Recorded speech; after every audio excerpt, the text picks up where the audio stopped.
Assalamualaikum warahmatullahi wabarakatuh. Saya Rendra Galdi Putra dengan NIM 2016 110 226.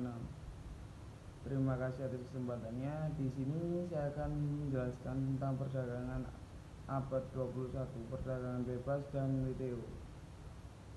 Definisi perdagangan, keuntungan perdagangan bebas sendiri itu ada tiga keuntungan. Yang pertama, memenuhi kebutuhan suatu negara, meningkatkan kualitas produk. Yang ketiga, memperluas. Yang kedua yaitu kerugian perdagangan, menghambat pertumbuhan industri dalam negeri, banyaknya tenaga kerja yang tidak terserap, mengurangi pendapatan suatu negara.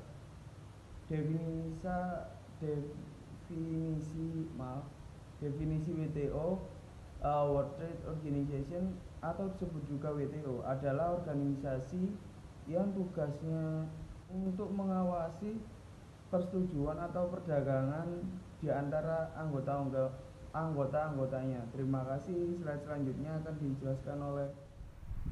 Oke, assalamualaikum warahmatullahi wabarakatuh. Terima kasih atas kesempatannya. Di sini saya Muhammad Maulana, NIM 2018 21011 akan melanjutkan presentasi dari rekan saya.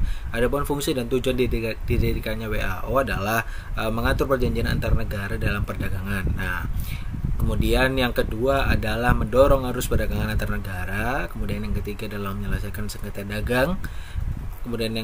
Kemudian ada sebagai forum negosiasi perdagangan, memonitor kebijakan perdagangan suatu negara, kemudian memberikan bantuan kepada negara-negara berkembang. Nah, kemudian di slide selanjutnya adalah WTO memegang prinsip-prinsip umum dalam mengatur perdagangan internasional. Yakni yang pertama, perdagangan tanpa diskriminasi adalah sebuah organisasi internasional yang mengatur banyak anggota. Kasus penahanan seorang Robert Cusack oleh Bea Cukai Amerika Serikat yang merupakan bukti tindakan individu atas penyelundupan sepasang pygmy. Jadi pygmy adalah primata kecil yang dimana seukuran jari, yang lebih lengkapnya kalian bisa searching di Google, yang dibawa dengan sakunya. Jadi pygmy itu kecil sekali, jadi bisa dibawa di saku. Dan beberapa burung tropis yang hampir punah. 50 anggrek yang dilindungi serta penyu merupakan bagian dari kebijakan AS dalam upaya proteksi terhadap lingkungan. Kemudian di sisi lain, Wong Heng, seorang eksportir dari Cina, dengan mengakui dirinya membawa penyu ke Amerika Serikat dalam sebagai gateway, juga merupakan tindakan proteksi yang dilakukan juga di negara lain. Jadi ada nih perusahaan multinasional yakni bernama Ami Gateway, di mana dia menyelundupkan barang dari Amerika Serikat ke Kanada. Nah, dari hal itu Kanada juga memiliki kebijakan yakni sebuah proteksi sama seperti halnya Amerika Serikat. Nah, untuk proteksi upaya-upaya perdagangan secara ilegal. Nah, hal ini membuktikan bahwa tindakan atau kebijakan yang dilakukan Amerika Serikat maupun Kanada adalah sebuah proteksi terhadap upaya menyelamatkan lingkungan dari penyelundupan ilegal guna membantu membatasi kerusakan lingkungan. Terima kasih. Terima kasih atas kesempatannya. Nama saya Fendi Bagus Saputra, NIM 2018 210475. Di sini saya akan menjelaskan tentang prinsip-prinsip umum dalam mengatur perdagangan internasional. Yang pertama, dapat perdagangan tanpa diskriminasi. Perlakuan yang sama untuk semua anggota dalam prinsip yang menekankan perlakuan yang sama untuk semua negara anggota Organisasi Perdagangan Dunia atau disebut dengan WTO. Yang kedua, ada perdagangan yang lebih bebas dan bertahap. Adalah perjanjian di antara dua negara atau lebih untuk membentuk wilayah perdagangan bebas, di mana perdagangan barang atau jasa di antara mereka dapat melewati perbatasan negara masing-masing tanpa dikenakan hambatan tarif atau non-tarif. Selanjutnya ada dapat diprediksi. Nah, yang dimaksud dapat diprediksi di sini kan sekarang lagi musim Covid. Nah, di situ perdagangan internasional kita itu sedang berjalan dengan lancar maupun ada terkendala. Selanjutnya ada mempromosikan persaingan yang adil. Kita meyakini persaingan yang adil, bebas dan terbuka.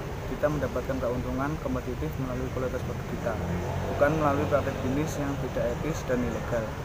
Selanjutnya ada mendorong pembangunan ekonomi. Dalam menjalankan kegiatan perekonomian suatu negara tidak terlepas dari interaksinya dengan negara lain, sebab setiap negara pasti memiliki keterbatasan tertentu. Selanjutnya ada pengaruh WTO terhadap perdagangan internasional. Mendorong persaingan yang terbuka. WTO merupakan sistem yang mengatur kompetisi yang terbuka, adil dan sehat. Pemberlakuan prinsip FN dan perlakuan nasional dirancang untuk mempertahankan perdagangan yang adil, termasuk pada masalah dumping dan subsidi. Pada intinya, persetujuan ditujukan untuk mendukung kompetisi yang sehat di bidang perdagangan, barang, pertanian, atas kekayaan intelektual jasa. Selanjutnya ada mendorong reformasi pembangunan ekonomi. Para ahli ekonomi dan pembangunan mengikuti bahwa setiap sistem WTO dapat memberikan kontribusi pada pembangunan. Persetujuan WTO juga memuat aturan mengenai fleksibilitas yang diberikan kepada negara-negara berkembang dan menerapkan ketentuan-ketentuan WTO. Sekian, terima kasih. Selanjutnya dilanjutkan oleh rekan saya. Assalamualaikum warahmatullahi wabarakatuh. Perkenalkan, nama saya Oktan Wahyudinata, NIM 2018-210762. Di sini saya akan melanjutkan presentasi dari rekan saya. Pertama, saya akan menjelaskan tentang neraca pembayaran. Neraca pembayaran ini biasanya disingkat dengan BOP, yaitu catatan statistik atau ringkas tentang transaksi ekonomi internasional yang dilakukan oleh penduduk suatu negara dengan penduduk negara lain. Selanjutnya saya akan menjelaskan tentang neraca lancar. Neraca lancar adalah bagian BOP yang memberi gambaran ringkas tentang transaksi barang dan jasa yang diproduksi selama periode setahun atau kurang. Nah, di neraca lancar ini itu terdapat 3 neraca. Yang pertama, neraca perdagangan, atau neraca ini biasanya dicatat sebagai transaksi ekspor dan impor barang selama 1 periode. Lalu yang kedua yaitu ada neraca jasa. Di neraca jasa ini mencatat ekspor dan impor jasa selama 1 periode tertentu. Lalu yang terakhir yaitu neraca non balas jasa. Di neraca non balas jasa ini itu mencatat transaksi-transaksi yang bukan sebagai akibat balas jasa. Lalu saya akan menjelaskan tentang neraca modal. Neraca modal adalah bagian dari neraca pembayaran yang mencatat pembelian dan penjualan aset-aset finansial seperti surat-surat berharga, deposito, perbankan, dan juga investasi langsung. Ini saya akan menjelaskan tentang proteksi perdagangan. Proteksi perdagangan adalah kebijakan pemerintah untuk membatasi arus ekspor dan impor barang dan jasa. Lalu alasan proteksi perdagangan sendiri itu ada 5. Yang pertama yaitu mencegah kompetisi yang tidak adil, yang kedua menyelamatkan lapangan kerja domestik, yang ketiga menyelamatkan lingkungan dan konsumen, yang keempat melindungi industri yang baru tumbuh, dan yang terakhir melindungi industri yang telah matang dan strategis. Terima kasih. Selanjutnya akan dilanjutkan. Perkenalkan, nama saya Ropelita Lingga, NIM 2018-210-924. Di sini saya akan melanjutkan presentasi dari rekan saya, yaitu mengenai hambatan. Terdapat banyak jenis hambatan arus bebas barang dan jasa internasional. Berikut ini saya akan menjelaskan 6 hambatan yang lazim. Yang pertama itu hambatan atas dasar harga barang dan jasa yang diimpor sekali waktu memiliki suatu tarif yang ditambahkan kepada harganya. Suatu tarif yang ditambahkan kepada harganya tarif ini kerap didasarkan pada nilai barang. Yang kedua itu batasan kualitatif. Batasan kualitatif yang disebut kuota membatasi jumlah unit barang yang diimpor atau pangsa pasar yang diperkenalkan.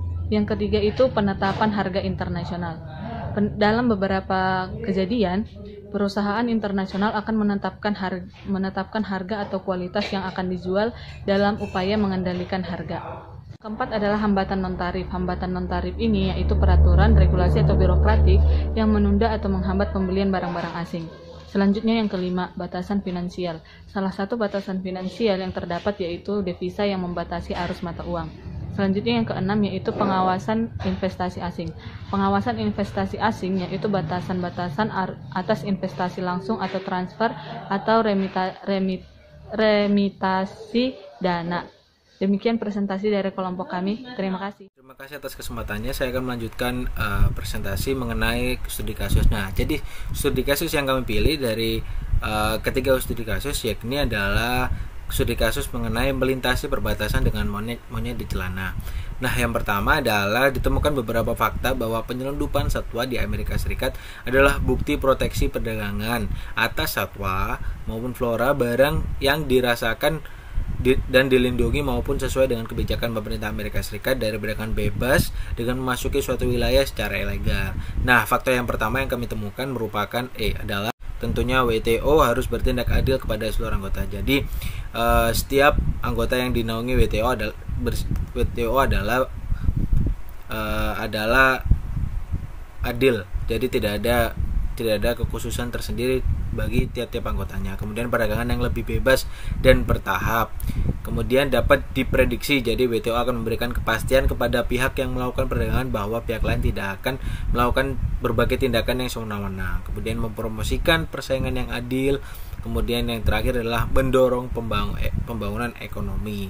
Nah, di mana WTO akan memberikan kemudahan dalam hal perdagangan untuk membantu mendorong pembangunan setiap negara yang menjadi negara bagian dari WTO. Sekian presentasi dari saya. Terima kasih.